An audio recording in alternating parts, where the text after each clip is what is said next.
The interior of the Kabuto Kai is done, so now it's time to move on with the rest of the assembly.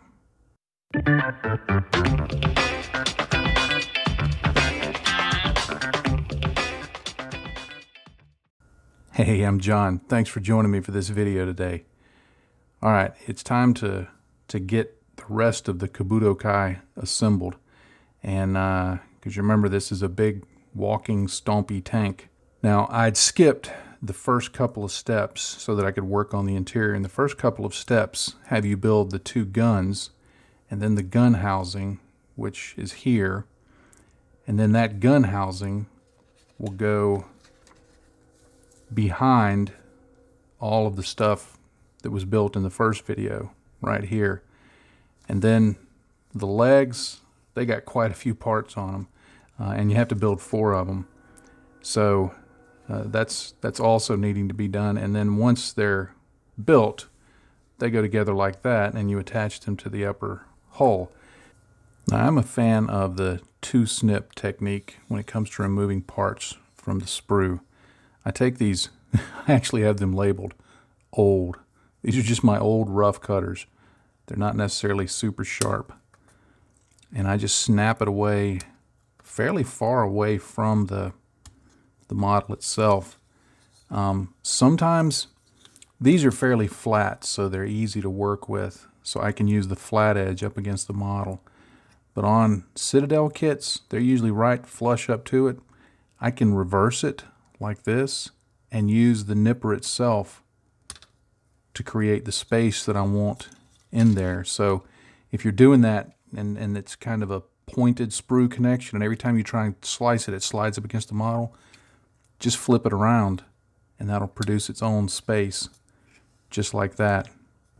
Now, to continue with the nub cleanup, once I have the part off like this, I'm going to take my sharper nippers. These are some Tamiya nippers.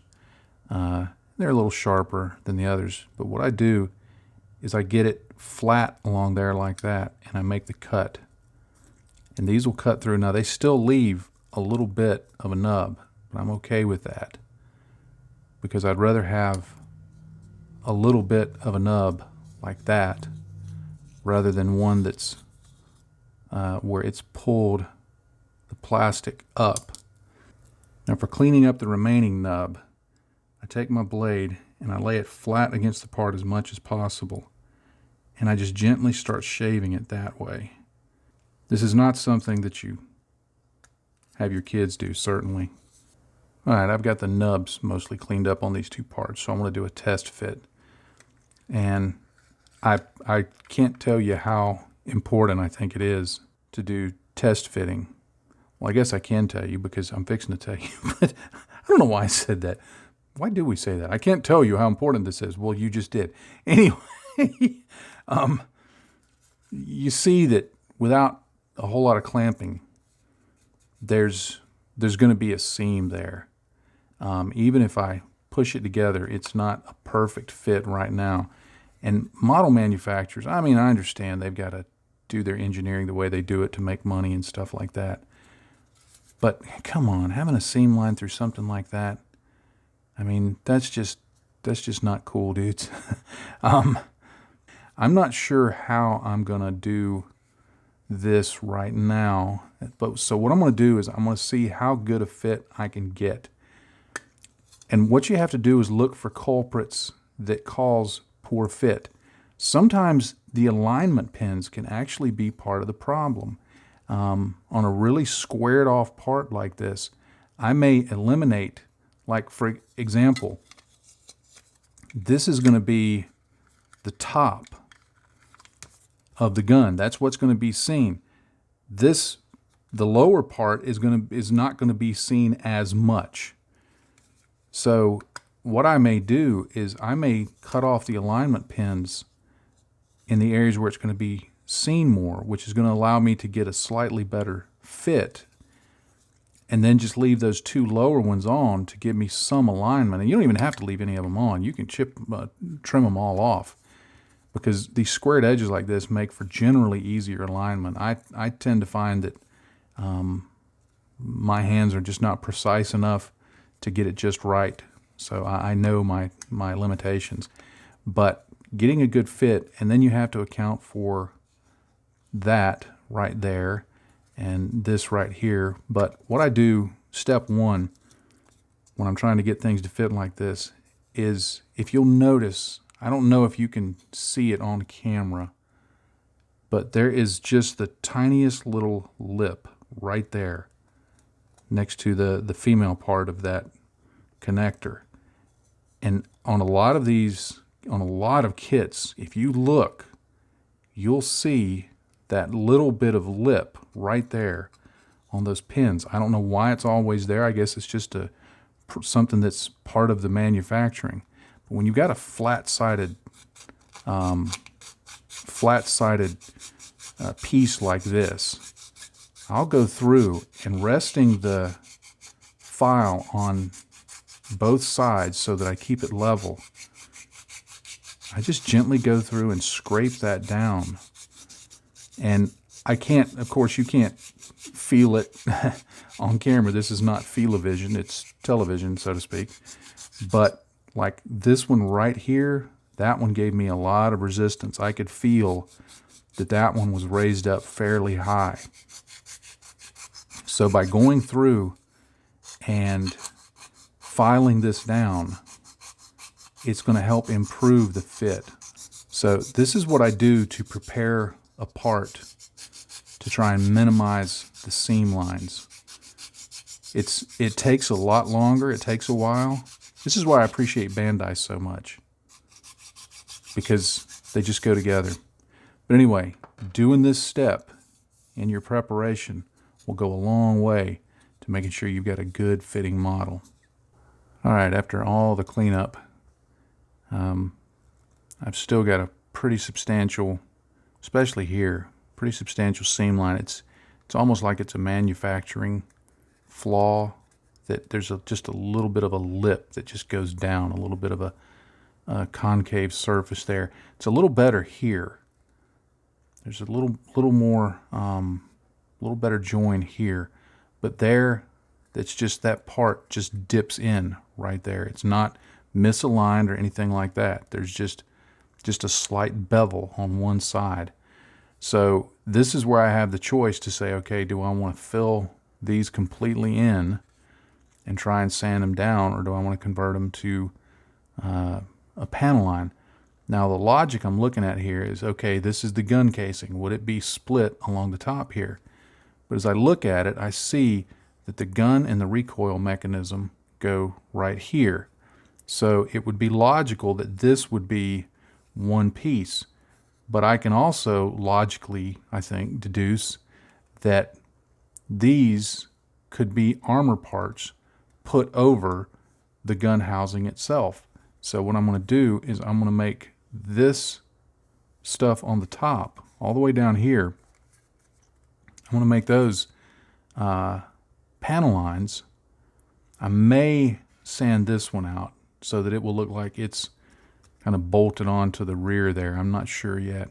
I'll make those panel lines, and then down here on the bottom, and I've still got to clean up right there, but down here on the bottom, this is where I'll sand it smooth. So I'll have a lot less seam cleanup to do, because I can convert that into a panel line. And if I get really motivated, I can even take some little tiny pieces of sprue, cut them into flat little nubs, and put bolt detail along either side of it so that it looks like it's supposed to be that way.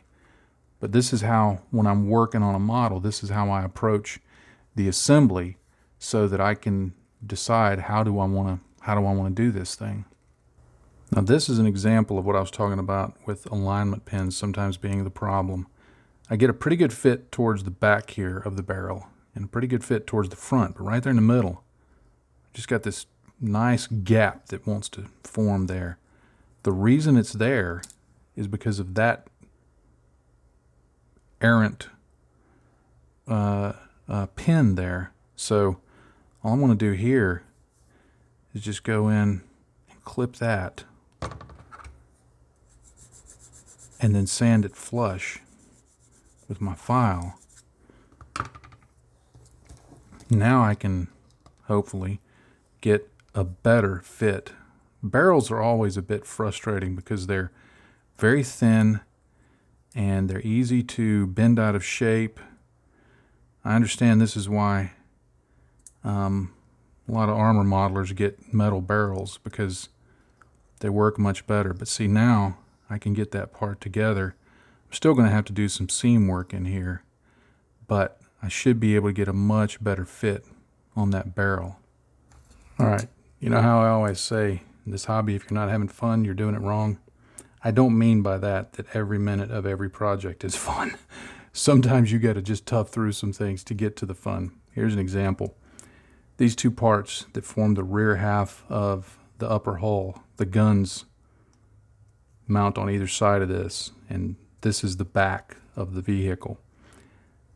They just got these just slight lips that may even be flash. I'm not entirely sure. But they just have these slight lips there that you're supposed to line that up. And then, okay, do you see? Let me put this back together. Do you see the problem there? One side was manufactured in Taiwan, the other side in Bolivia. It seems that way. They don't line up. So in a case like this, what I do is I get this third part that goes right here. And what I'm going to do is I'm going to glue as best I can, and then I'll be able to go in and glue this on and set the angle on that. I'm going to have to bend this in just a little bit without breaking it to get it to fit.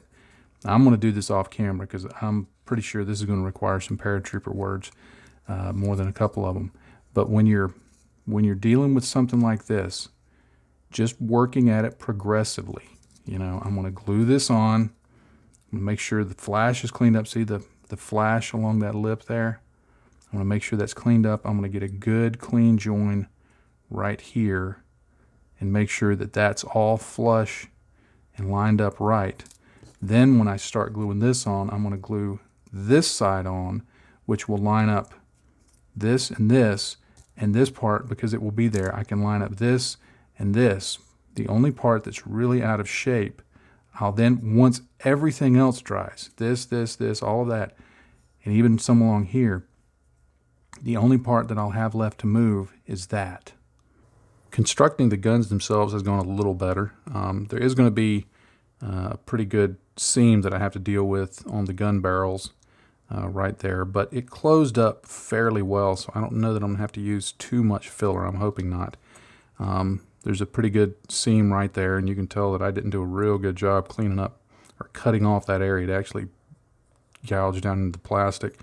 But I can clean all of this up and get this smooth, and it's because it's going to be fairly easy to get to. Not too worried about that. What I am going to need to do here is I want to add in a little detail, because I've put in these, made these into panel lines. I want to add a little bolt detail, which I'm going to do here in a second.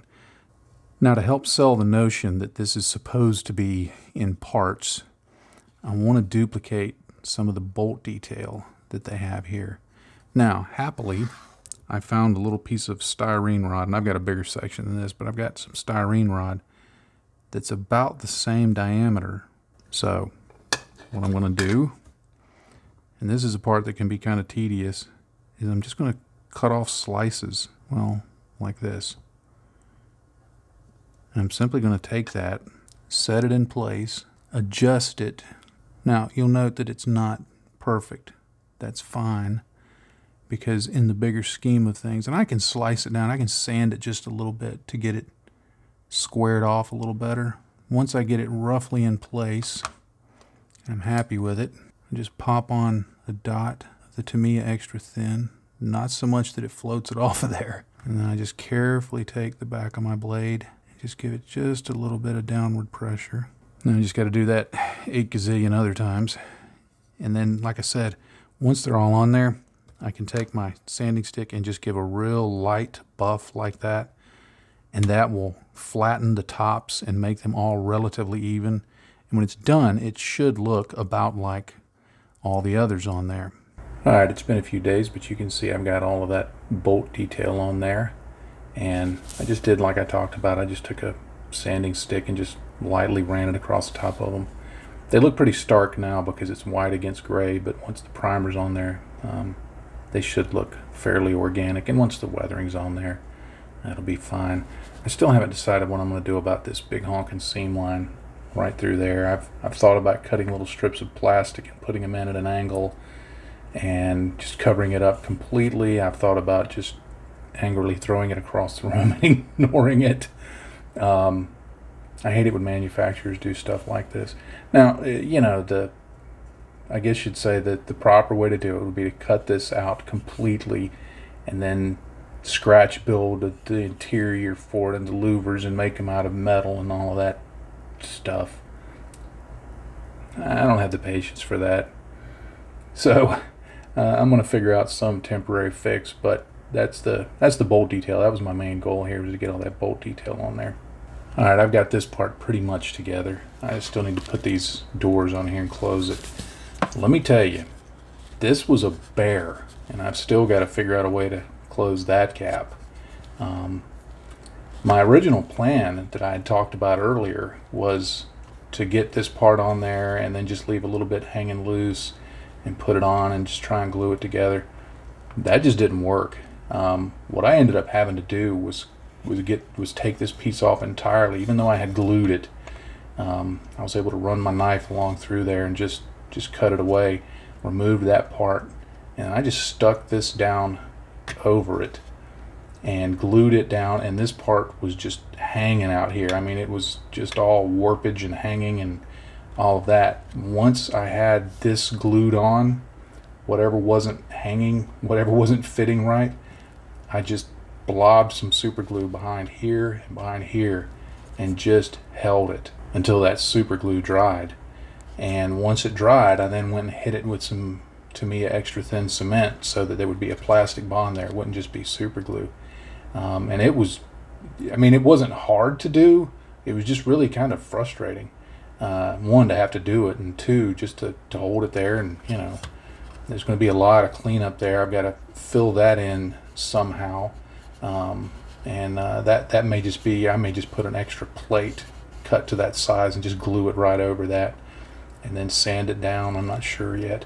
I had to bevel the top edge of this so that it would fit reasonably well up against that. I mean, you can see there's going to be a lot of cleanup work there. So I did manage to get this on. This back wall that goes in there, it was hard to keep it aligned, and then once I finally got in there, it was a little crooked, and I reached my finger in there to try and straighten it up this side and broke one of the seats and had to reach in there and glue that back in. So I had that going for me, which is nice. This, I ended up trimming down the pegs that go in there and then adding just a little bit of graphite. I just literally took my big giant pencil lead and just rubbed it on the pegs so that it would provide some lubrication, I guess you'd say. And now it opens and closes quite easily without any stress on the plastic. Now, it's not the best fitting thing in the world. I could glue it down like that and get it fitting good, but so that whoever buys it can look at the interior, I'm just going to leave it like that, and they can pop it open and take a look at it. If they tell me before I ship it out that they want it glued down, I'll glue it down. Doesn't bother me as long as the check clears.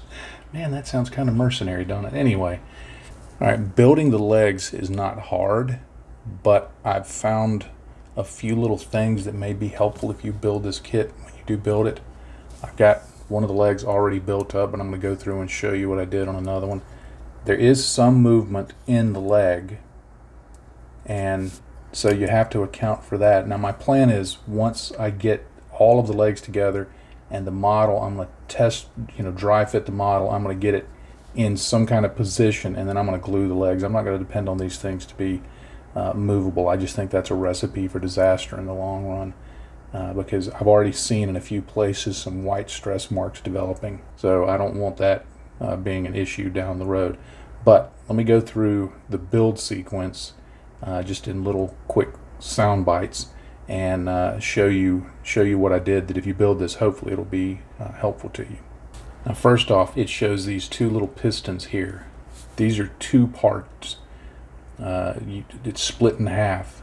I recommend you go ahead and glue those together before you do anything else. Set them aside to dry for just a little while. I mean, you just basically want them to be dry enough that they will hold firm and that the rod that goes in them can move in and out without the glue setting and causing it to not be able to move.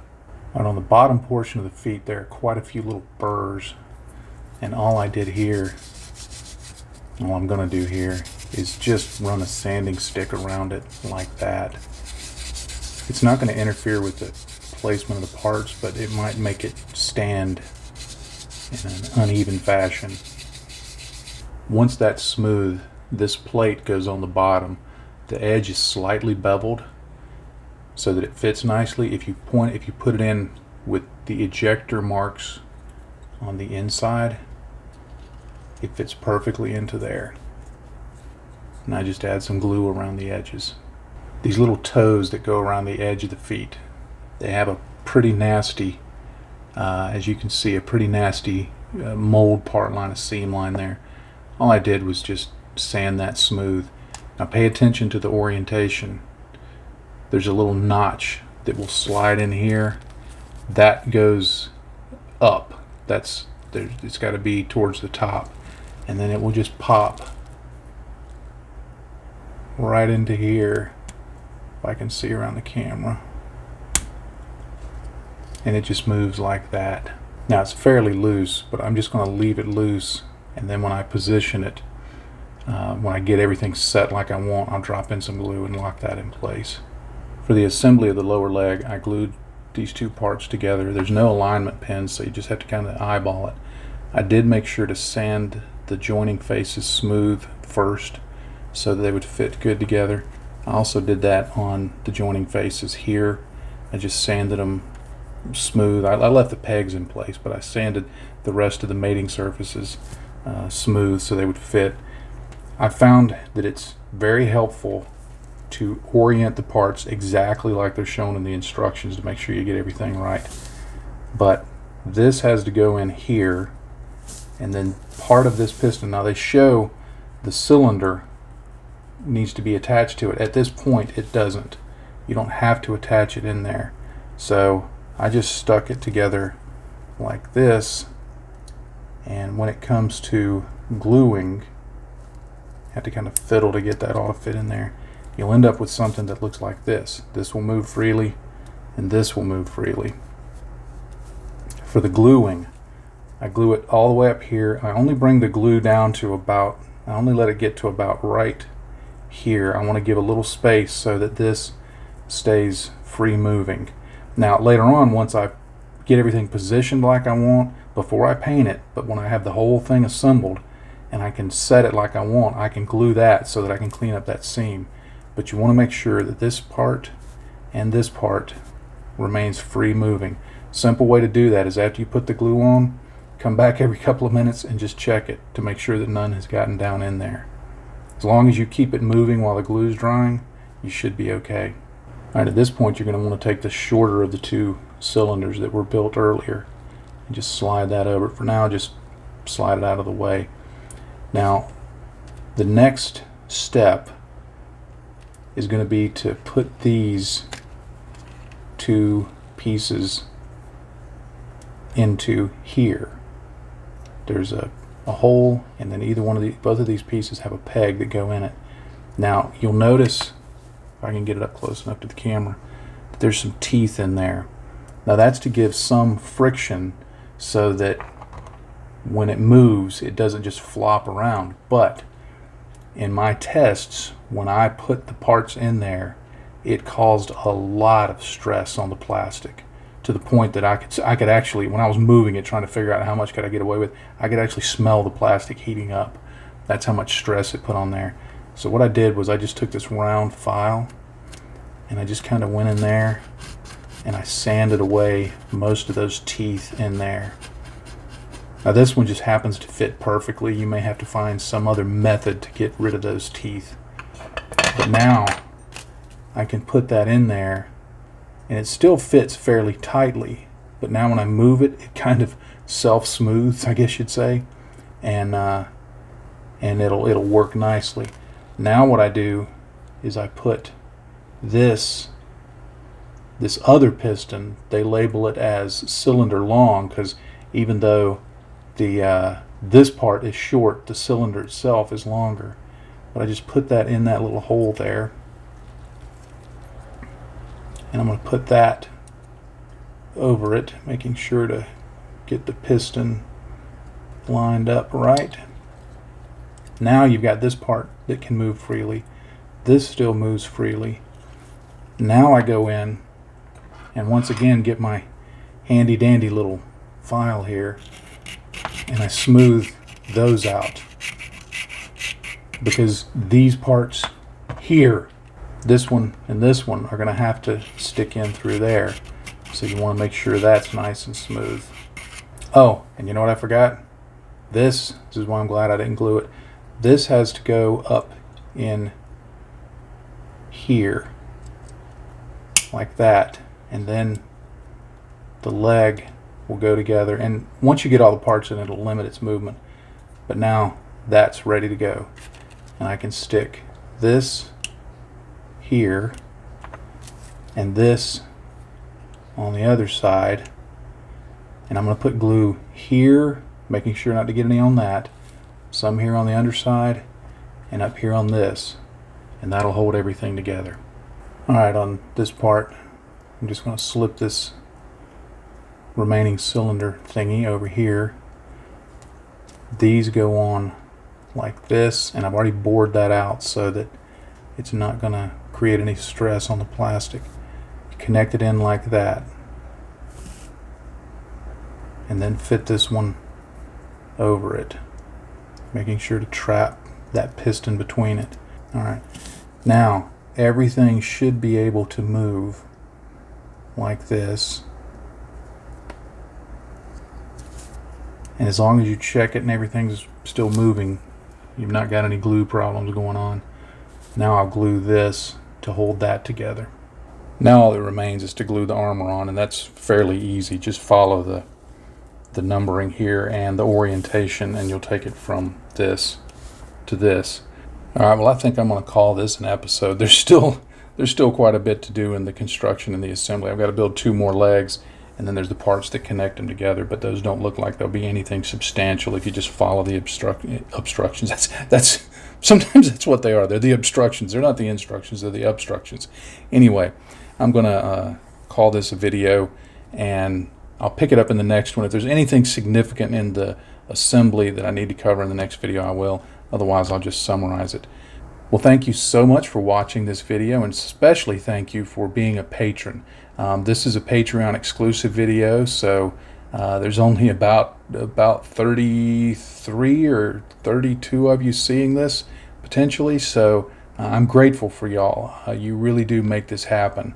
So thank you for what you do and for how you support not only me but my family, because it really does make a lot of things possible for us.